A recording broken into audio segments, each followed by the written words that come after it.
资助多年的女孩，跟我老公睡在了一起，而我却被他们活活烧死。再次睁眼，我为老公做了一顿丰盛的晚餐。老公，吃饭了，吃完了就该上路了。亲情长相守，真情在人间。大家好，我是秋兰，欢迎观看《真情人间》。晚上，我做好晚餐后，老公又让我给他倒一杯白酒。我一手端酒，一手滑轮椅，不小心把酒全洒在了他身上。老公顿时大怒：“你个双腿残废的东西，你说说，你还能做什么？倒个酒都不会！”我被骂得委屈。老公，可以前我是为了救你才断的腿呀，陈芝麻烂谷子那点屁事，被你念叨了一辈子。老公骂骂咧咧地踢了我一脚，坐在椅子上夹菜。我的双腿毫无知觉，可心却被踢疼了。怎么说你是残疾，你还不开心了？老公冷笑一声：“你不仅是个残疾，你还不愿意给我生孩子，你就是个下不出蛋的鸡，只会白吃白喝。”真贱！我不敢还嘴，只是默默给老公夹菜。我见他大口吃苋菜，大口喝甲鱼汤，吃得好不快活，终于脸上有了笑意。老公，好吃吗？他点了点头，让我去给他拿一根烟来。我就知道老公吃饭必抽烟喝酒。他弹了弹烟杆，烟芯落在了他沾满酒精的衣服上。我笑而不语。吃吧吃吧，吃了就好上路了。老公吃着吃着就倒了下去，熊熊大火在我家烧了起来。我想出去求救，可是轮椅被卡在桌角了。老公全身都烧了起来，发出虚弱的惨叫：“救我！救我！求求你救救我！”老公，我着急地哭了出来。对不起，我也很想救你，可是我轮子被卡住了，救不了你，因为我只是一个双腿残疾的废物。老公，看到你被烧死，我真的好心疼哦。我忽然破涕而笑，我眼睁睁地看着老公惨死在我面前，被烧得半边身子都没了，才终于爬到门边，打开大门求救。救命啊！着火了，谁来救救我老公啊！救命！马上就有邻居拿着灭火器来灭火，可是已经太晚了，我家已经被烧毁了，我的老公也被烧死。我可怜地趴在老公的尸体上，哭得不能自己。邻居见状也安慰我，心疼我年纪轻轻，双腿残疾。老公现在也死了。老公，没有你我真的活不下去，我是个废物，以后我该怎么办啊？干脆我死了，随我老公一块去了。邻居被我吓得连忙抱紧我，让我别冲动。虽然死了心爱的人，但是以后还有大把日子要过呢。就在这时，一个突如其来的巴掌甩在了我的脸上，将我差点连轮椅一同掀翻，甩在地上。贱人，怎么是你出来了？我儿子呢？我儿子怎么没出来？我没想到婆婆居然来得这么快。我捂着脸哭道：“佳明他死了，没跑出来。”婆婆大受打击似的往后退了好几步，而后重重跪在地上哀嚎痛哭，边哭边骂：“肯定是你这不要脸的媳妇杀了我的儿子！你一个残废怎么可能跑得出来？怎么死的不是你？佳明就是被你害死的呀！你这毒妇害他一辈子啊！”整个楼层的人都看着我俩，而我只会捂着红脸一个劲道歉，却又被他一巴掌扇得跪在地上。我也哭得涕泗横流。妈，对不起，是我该死，没有护好佳明，我该以死谢罪。见我一个残疾人如此受辱，周围愤慨的人纷纷站出来指责婆婆：“你儿子死了，打他做什么？他一个双腿残疾的人能做什么？就是，你当时怎么不去救你儿子？你个老太婆，说话尊重点！一个人一句唾沫都能把我婆婆淹死。”她白着脸站在一旁，气急了，喘不上气来，竟然气得当场吐了一口血昏过去。就在手忙脚乱之时，警官终于来了。清场！无关人员都出去。在警局里时，对面的警官紧紧地盯着我，要从我的眼中看出蛛丝马迹。你和林佳明的关系时，我以手掩面，哭得不能自己。他是我老公。你说，你当时从厨房出来的时候，林佳明已经被烧死了。我点了点头，哭泣道：没错，我在厨房关着门，一开门全是烟雾。老公喝醉，躺在桌上睡着了，应该是二氧化碳中毒。我看着他身上烧起来了，想去救他，可是他周围全是火，我真的救不了。说着说着，我就哭了起来。一个双腿残疾的人，又该怎么救一个150斤的男人呢？我看到自己活生生的老公死掉，我也很伤心啊。警官又问我，那你为什么当时不叫人？我的轮椅有一个轮子，当时被烧焦卡在桌缝了。我拼命地叫救命，可是没有人能听见。我只好爬呀爬，爬出去开门求救。可是佳明当时已经被烧死了。我如果那时和佳明一起被烧死就好了。别这么说，以后还有很长的日子呢。女警官止住了我的话，颇为同情地看了我一眼，继续问：你和你丈夫平时关系好吗？我露出一个苦笑，不好又怎么样呢？我双腿残疾，不会再有人要我。对我来说，佳明就是我的天。警官对视了一眼，都从我这个回答里想到了一些不同寻常的东西。后来警官又陆陆续续都问了一些问题，我虽然心中紧张，可都按照原来的设想对答如流。可是我没想到，刚出了警局就出了岔子。一个疯狂的年轻女人冲进了警局，看见我便拉住我的手臂，对警官说：就是他。警官，他绝对是杀害佳明哥的凶手。来的人正是我资助了多年的孩子杨丽，如今已经大学毕业，开始上班了。他面目憎恶地看着我，迫切地告诉警官，我就是杀人凶手。佳明哥除了在公司，就是在家里，从来没有惹过其他人，在外不会有仇家，更不可能轻生，肯定是这货害死的他。小丽，我气得泪眼汪汪，不可置信地看着自己一手资助长大的孩子，满脸苦涩。我好歹资助了你这么多年，没有功劳也有苦劳，请你对我尊重一点。在场的警官听到这句信息量极大的话，都沉默了，默默地将我与杨丽隔开，保护在身后。有个女警官措辞严厉地批评着：真相如何，这是我们警官该去查的事，不需要你在这满嘴脏话污蔑人。而你又是谁？为什么又出现在这里？你又为什么知道这么多林佳明的事情？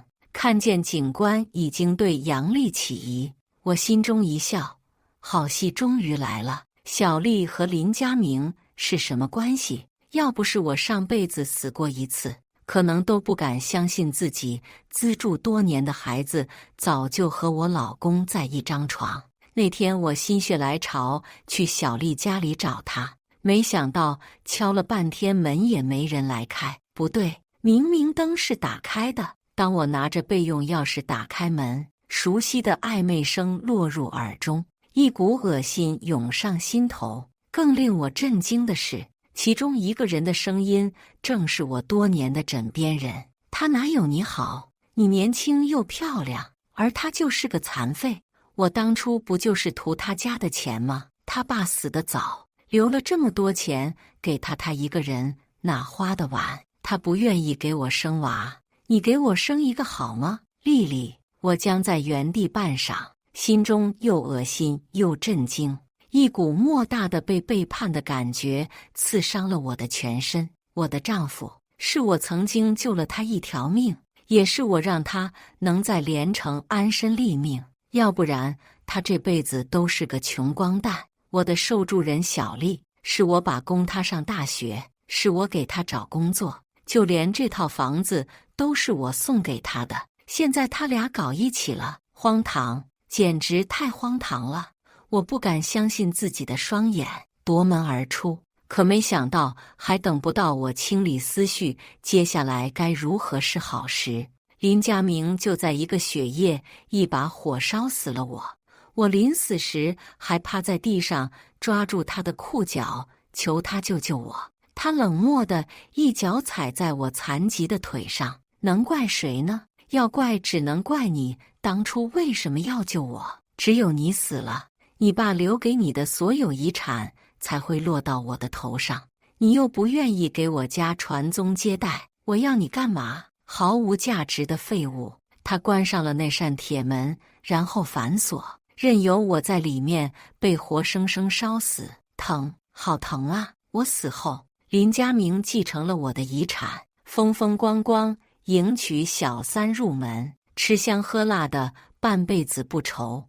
而我流尽了最后一滴血泪，却终于在另一种意义上获得了重生。警官再一次找上门来，这一次他们委婉地问我知不知道小丽和林家明的关系。看来警官已经调查清楚了。我懵懂地摇了摇头，他们都是我的家人。他们怎么了吗？一旁的女警官听到家人二字，脸色变得不好。她像是怕伤害到我，小心翼翼对我说明了杨丽与林家明的真实关系。怎么会？不会的，他们不可能的，他们是我最亲近的人啊，他们不会背叛我的。我一时接受不了现实，脸色发白，在天旋地转中被这一噩耗惊得晕了过去。我怎么能受得了这样的打击？我只是一个一心为家庭的付出啊，妻子啊！再次醒来是在医院，是警官将我送来的。他让我不要伤心，所有的坏人都会被绳之以法。我笑了笑，我也相信恶有恶报。女警官守了我一上午才走，没想到她前脚刚走，后脚杨丽竟然找上了门来。我不去找她，她竟然还敢来找我。她见我脸色发白，躺在病床上，知道警官已经告诉了我些什么，这回竟然装都不装了，嘲讽道：“你现在的样子真的好可怜，哪里像第一次我和你见面时风光的样子？”我气息虚弱，痛心地问：“小丽，你为什么要背叛我？我对你还不够好吗？这么多年，我把她当成宝贝女儿似的供养，所有好东西都第一时间给她，含在嘴里怕化了，捧在手里怕碎了，没想到最终换来这个结局。”小丽冷笑道：“知道我见你第一眼在想什么吗？我见你第一面的时候就在想，为什么你的命这么好，有一个富豪老爸死了都给你留了这么多遗产，还有一个爱你的老公，凭什么我只能在阴沟里度日如年？我当时就下定决心，一定要把属于你的东西全部夺来。”我咬紧了牙关，骂了他一句：“你真是个不要脸的白眼狼！有些人真的是天生坏种，不管你对他如何掏心掏肺，他唯一的目的就是将你身上最后一点价值全部都榨取干净。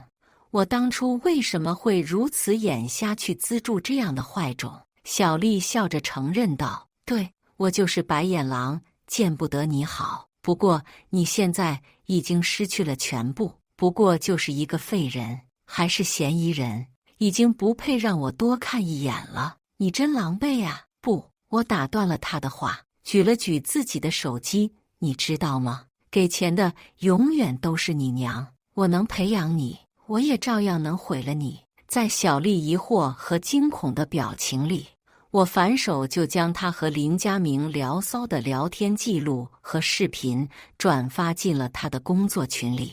全体成员，感谢贵公司杨丽经理这几年来对我老公的照顾。在我不能陪伴老公的日子里，他很好地弥补了我的空缺，让我老公不再寂寞，疏解了他的寂寞感。同时，作为他从小到大的资助人，他的半个养母，我也很欣慰他学会了为我分担责任，他的精神感天动地。我再次以资助人的身份感谢他。你到底要干嘛？你哪来的视频和聊天记录？”杨丽双手颤抖着，此时的表情已经不能用崩溃来形容了。她肯定也没有料到，我早就偷偷从林家明手机里翻出了他们的聊天记录。在此之前，杨丽仗着我每个月给她的零花钱，在公司里面立富家女的人设，很多同事都觉得她是冰清玉洁的女神。这下真正的撕破了她的伪装。她喜欢装，我就让她再也装不下去。这下所有人都知道她是个不要脸的小三，是个会骗人的白眼狼，是个爱慕虚荣的女人。杨丽这辈子都身败名裂了，不会有人再瞧得起她。她疯了一样上前抓我的头发，却被男护工甩在了地上。不好意思，这里不治疯病，请滚出去。男护工的话让我忍不住想笑。杨丽被吓得跌跌撞撞跑了出去，一边跑一边哭。我挑了挑眉，这下谁更狼狈呢？又过了2天，警官局里来电话让我去一趟，他们说又有了新发现。我一坐下，他们就问我双腿是怎么瘫痪的。我愣了愣，如实说道：“是以前为了救佳明伤到了。那个时候，佳明已经成了我的男朋友。有天晚上，佳明忽然给我打电话，说自己被绑架了，绑匪要2万块钱才交人。”佳明的语气很虚弱，那头还传来了棍棒敲打骨头的声音，并不像是在骗人。我急得如热锅上的蚂蚁。当时对我来说，2万块不算很多。更何况，绑匪砍断了佳明一根手指头，以此威胁我不准报警。他们只给了我15分钟。我一边跑去取钱，一边背地里还是联系了警官。到了地点后，就急匆匆地提着钱去交换了佳明。但是他们居然还不肯放过我们。一个戴着面具的绑匪贼兮兮地说：“你是学跳舞的吧？这双腿可真好看，以后也别要了。”说完，一块砖头狠狠砸在了我的膝盖上，我痛得天灵盖发麻，那一瞬眼睛一黑，痛得直接晕了过去。再次醒来时，医生告诉我，我的腿已经废了，再也不能使用了。我如坠冰窖，双手都在颤抖。这对我来说是毁灭性的打击，意味着我从此要放弃12年的舞蹈生涯，而从此变成一个废人，意味着我从此再也不能站起来，要永远坐在轮椅上。我陷入了自暴自弃中，好多次都想自杀。那时是佳明的温柔抚平了我的伤痛，他将我搂在怀里，叫我的名字，云云，要振作起来，我不能没有你，云云，嫁给我吧，我想和你有个家。林佳明在那时还非常温柔，是他的温柔一步步引诱我走进婚姻的殿堂，是我沉溺在糖衣炮弹里不愿苏醒。可现在警官反问我，可是你知道那晚砸你腿的人是谁吗？我摇了摇头，心中却已经升起一个恐怖的猜测。女警官叹了一口气，将一堆资料放在我面前。当时伤你的那个人，我们已经确定了，那个人叫马三，是你婆婆母家那边村里的小混混。他早就犯过无数的罪，被警官通缉了，前段时间才被抓住。他昨晚在狱里交代了，砸伤你腿是林佳明指使的，后来事成分了他15000。我瞬间大脑宕机，15000买了我一双腿，从此让我无法触碰自己的梦想，让我像个废物坐在轮椅上一辈子。实际上和林佳明结婚后，他的温柔就开始慢慢消减了。他对我是个残废这件事越来越不耐烦。从前连吃饭都会喂我吃的人，后来看到我摔在厕所，也只是冷眼旁观。你能别这么不中用吗？脾气再好的人看见你这样都会变暴躁。因为工作的压力，他也越来越暴躁，经常遇见不顺心的事情就破口大骂，废物，废物，废物，是他对我说过最多的话。即使我百般忍让，他也会迁怒于我。后来我们的吵架的爆发点，是因为我还是不愿意生孩子。佳明，结婚前我都给你说了，我不愿意生孩子。你当时不是说了婚后尊重我吗？啪的一声巨响，林佳明将一个碎瓶子砸在我脚边，吓得我一动不敢动。呵，不会生孩子，那我娶你干嘛？女人不会生孩子，不就是废物吗？林佳明终于说出了他的心里话。你本来就是个残疾人，什么都要我照顾，我真的不想你一点用都没有。林佳明被我无声的拒绝惹恼了，甚至将他的妈妈接来，他们娘俩一块折磨我，整日里埋怨我是个残疾人，没有用。我从来没有如此后悔过，就一个人。如果我没有救他，我现在是不是还站在舞台上闪闪发亮，而不是像被关在笼子里的老鼠一般？我活得太窝囊。有一次我甚至因为来不及上厕所，直接尿在了身上。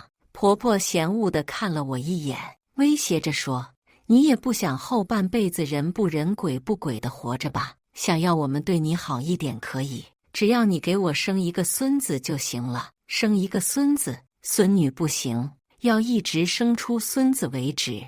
我此刻才真正看清了这一家子的真实面目。如果说林佳明是杀害我的元凶，那么他的妈妈就是他的帮凶。我对警官说，请你们一定要调查清楚，马三常年在外逃亡，不可能这么容易就与林佳明这么快联系上的，其中应该还有人推波助澜。警官听了我的话，也认同地点了点头。我们对那个帮凶是谁，心中都有了猜测。可时间过去太久，况且现在就算马三指证了是我婆婆，没有物证，也很难让她认罪。果不其然，婆婆被警官询问时，第一句话就是不认识这个马三，她在胡言乱语污蔑我。她看见我在现场，忽然又发起了疯来掐我脖子，我都说了我儿子是他杀的，她现在又想弄死我，快抓他呀！他才是杀人犯。我冷哼了一声，婆婆，你说你不认识马三，你亲姐就是嫁到了马家，你说你不认识他？婆婆脸色一瞬间苍白，摇摇手，我都说了不认识，你还想污蔑我？婆婆拒不承认自己认识马三，还大闹了警局一遍。没有证据，警官只能放人。而就在2天之后，我提供了一条至关重要的线索，我将一个电话号码交给了警官。这是我婆婆亲姐的电话号码，是我从我老公手机上发现的。不过不知道他还在不在村子里，或许只能提供一部分的线索。警官说：谢谢，一丝线索就是一丝希望。没过几天，警官从马家村里回来了，还带回来了一部失修已久的手机。他们说这是从马三家里搜出来的，应该是马三当时逃亡时没来得及带上。找了专业人员恢复了其中的数据后，警官发现了在几年前有个号码曾经多次与马三联系，而这个号码的主人正好是我的婆婆。婆婆对着那几条通讯记录哑口无言，吓得手指都在微微颤抖。我冷冷地看着她，在绝对的证据之下，你肯定会以帮凶的罪名入狱。不料她却轰然大笑，满眼通红地看着我。那又怎么样？你不还是已经失去了一双腿，从此只能坐在轮椅上？我不解的且颤抖地问她：你为什么非要砸断我的腿？谁知她竟然眉飞色舞，得意道：要不是你断了一双腿，你会看得起我们家佳明吗？要不是因为你是残疾人，你这种高高在上的大小姐会下嫁到我家？呸！最厌恶你们这些有钱人，眼睛长得比天高。我全身冷得颤抖，像是看一个怪物一样看着这个疯老太婆。仅仅是因为他怕我不嫁到他家，就让人砸断了我的腿。仅仅是因为他觉得他儿子配不上我，就让我双腿瘫痪。我终究没忍住，一巴掌狠狠甩在了他的脸上，怒骂道：“滚去监狱里面赎你的罪吧，一辈子你也别想出来。”警官看到我婆婆疯狂的样子，摇了摇头，将她干枯的双手用手铐铐在一起带走了。她经过我身边时，我对她说了最后一段话：“知道为什么我不愿意给你儿子生孩子吗？因为你们这种罪孽的基因根本不配得到延续。”婆婆入狱后，我好一段时间没有缓过神来。我没想到自己一双如此宝贵的腿，竟然是因为如此荒谬的人、如此荒谬的原因而折断。我分明是飞舞花丛的蝴蝶，却变成了落于火刑的亡魂。要是没有我，林佳明大学毕业后就会回他那个破旧的村庄；没有我，杨丽甚至考不上大学。而他们又是怎样回报我的呢？我多么倒霉！多么后悔遇到了这群人，每个人都不安好心。见我情绪消极，警官顾及我的心情，让我回家好好休息，后续有问题会亲自上门询问。谁曾想不过几天，我家房门就传来了咚咚巨大的敲门声。云姐，求你给我开门吧。屋外是杨丽的哀求声。我心情烦躁，让她滚远点。谁知他竟然跪在我家门口了。云姐，你今天不开门，我就跪在这不走了。若放在以前，我肯定心疼死了，舍不得他受一点罪。可是杨丽怎么敢读我知道了他做的这些事之后，还会对他心疼？我巴不得他也进监狱。行啊，随便你跪，你今天跪满6个小时，我就让你进来。我戏谑道。外面忽然不说话了，不过堪堪过了半个小时，屋外忽然传来了细微的哭泣声，像是被谁欺负惨了似的委屈。有路过的人看到他这样，还会关心上几句，问他需不需要帮助。杨丽就绿茶地说道：“没关系的，只要云姐消气，能让我进这个门，做什么我都愿意。”我听不下去了，摇着轮椅打开了门，冲他大喊：“滚进来！”他进屋后，惨惨地跪在我脚边，小心翼翼地道歉：“云姐，以前是我鬼迷了心窍，可那时我还小，不懂什么是情爱。是林佳明，他一直暗示我，如果我不和他在一起，他就让你不再资助我了。我怕呀，云姐。”我冷笑了一声，抬起他的下颚，一巴掌就甩了过去。装什么呢，杨丽？现在知道把错推到死人身上了。你又不是只跟过他一个男人，你睡过多少男人，你不清楚？你是什么样的，我还不明白吗？在林佳明的聊天记录中，分明多次提及到杨丽和许多男性都发生过关系。他现在居然还想在我面前撒谎。杨丽其人，为了获得权力和利益，可以无穷无尽地背叛自己的身体。杨丽，你好脏啊！云姐，我错了，我知道错了。杨丽跪在地上给我磕头认错，见装不下去，索性摊牌了。云姐，我这次真的遇上大麻烦了，你一定要救救我。原来杨丽做小三的事情在公司里传开之后，她就收到许多人的针对，不仅手上的几个合同都没了，还被公司严查出挪用公款。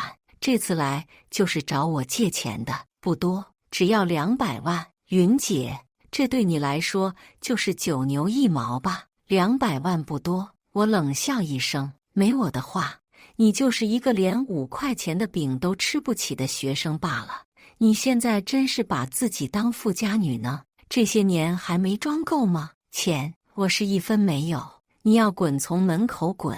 杨丽求了我好久，见我不愿意给她钱，眼眸一深，竟然从兜里掏出一把雪亮的刀架在我的脖颈上。她说话时气息都在颤抖。你不给我钱，我今天就杀了你，反正我欠了高利贷也活不了了。冰冷的管制刀具贴在我的动脉处，只要轻轻一碰就能要了我的命。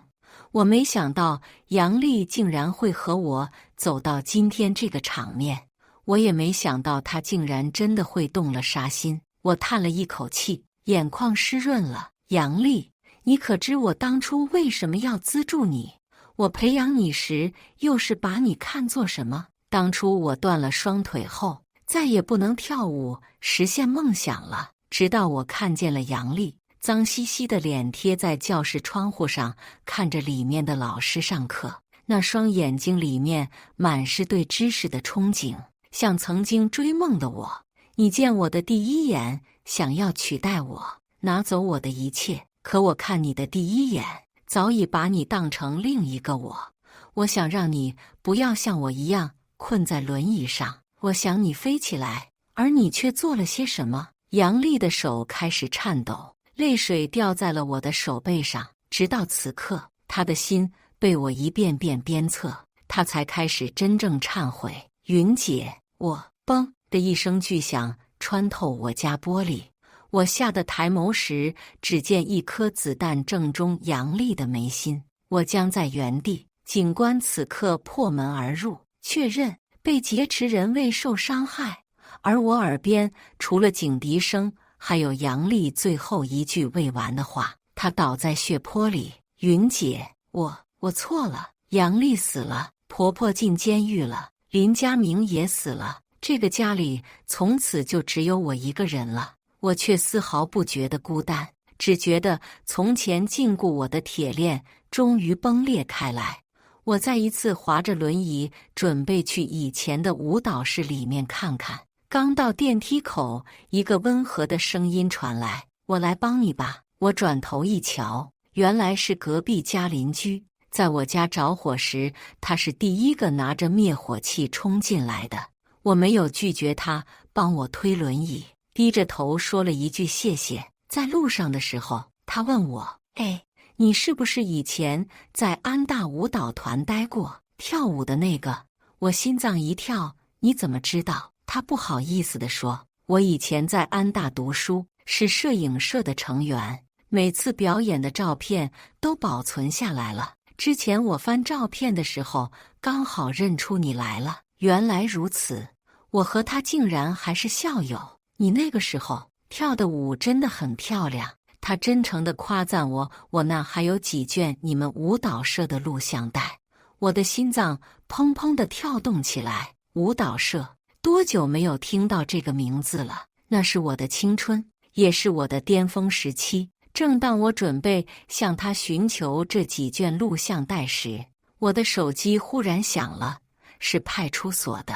你好，请你现在来派出所一趟。我们在林家明身体里发现了一些不明物。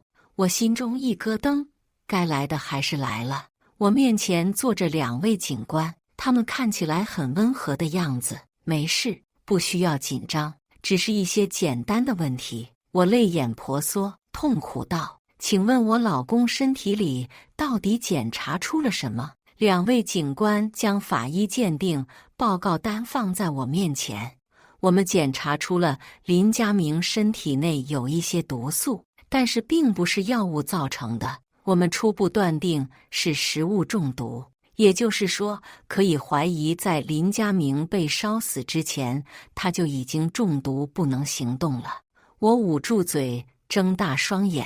我老公，他竟然是因为这个。警官先生，你们现在不会是在怀疑我吧？2位警官眼眸深邃起来。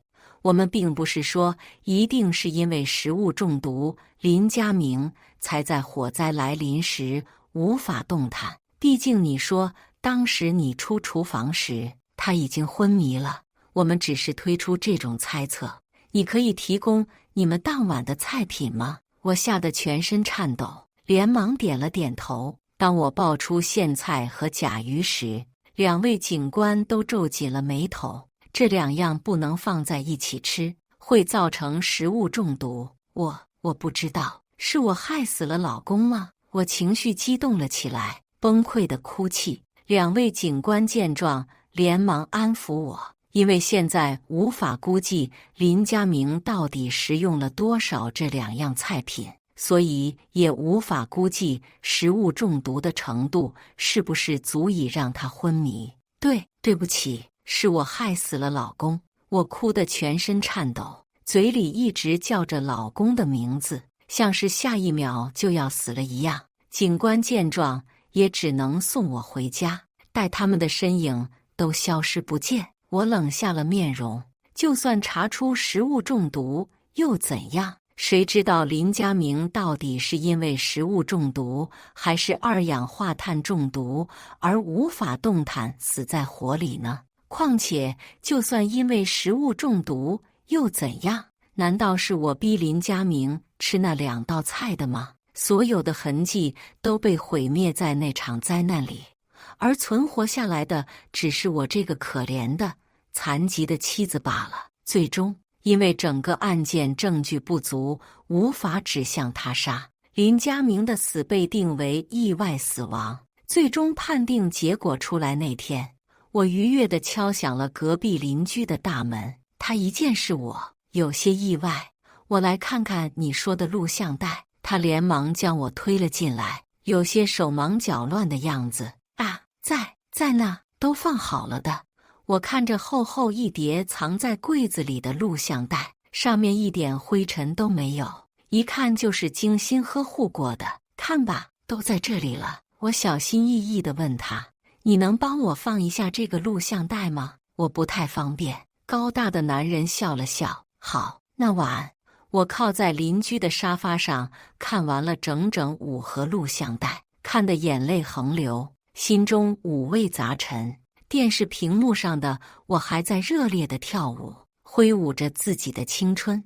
那时的我还不知道未来会被一个人渣算计地失去双腿。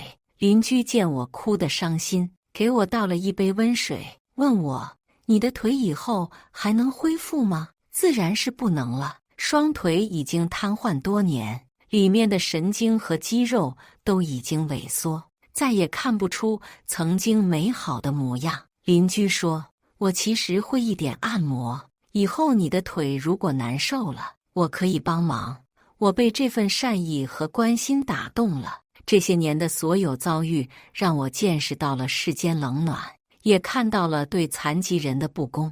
可总有那么1、2个人会把温柔和耐心倾注。哦，对了，我叫曾敏月。后来，曾敏月经常来为我按摩双腿，一次又一次。他的手法渐渐变得熟练起来。我看他蹲在我的膝盖之下，认真的模样，心脏流过一丝暖意。你不会觉得我很麻烦吗？他抬起头，露出疑惑。不会呀，我从来没有这么想过。他又对我说：“苏月，你很好，你值得最好的。”那一刻，我仿佛又回到了从前骄傲的模样。最好的苏月站在最闪亮的舞台上，迎接着所有人钦佩艳羡的目光。我认真地对曾敏月说：“我打算开一个舞蹈室，帮助他们完成自己的梦想。”很好啊，他笑了笑，耳根渐渐红了起来。不管你做什么，我都会支持你。我笑了笑，抬目望向窗外蔚蓝的天。如果自己再也无法飞翔，那就去做别人的翅膀。后记：舞蹈室在科城越办越大，我聘请了知名的舞蹈老师来教学。我的学生在多个赛场上荣获奖励。渐渐的，许多新闻媒体闻名而来。他们听说这个有名的舞蹈室竟然是一个双腿残疾的人开的，也听说了几年前在我家发生的那场火灾，对我非常钦佩。他们举着话筒递到我嘴边问我：“老师，您觉得学舞蹈最重要的是什么？”我笑了笑，对着镜头回答道：“无论遇到什么事都要坚持下去，最重要的是要有一颗恒心。”就在这时，有一个媒体人问了一个冒昧的问题：“听说您的丈夫去世了，你有孤独过吗？”我一愣，淡淡答道：“过去的事我已经忘了，现在我也有了新的爱人，不会感到孤独，一双手这时推上了我的轮椅。曾敏月将我隔绝在采访者之后，将我护在他的身下。爱人，他笑着反问我。我冲他微微一笑。是的，我的爱人。坠落的蝴蝶终于找了属于自己的花田。感谢大家的观看，欢迎大家在下方评论区讨论。如果你喜欢这类故事，记得点击订阅真情人间，并分享给更多的人，这会对我帮助很大。再次感谢大家的观看。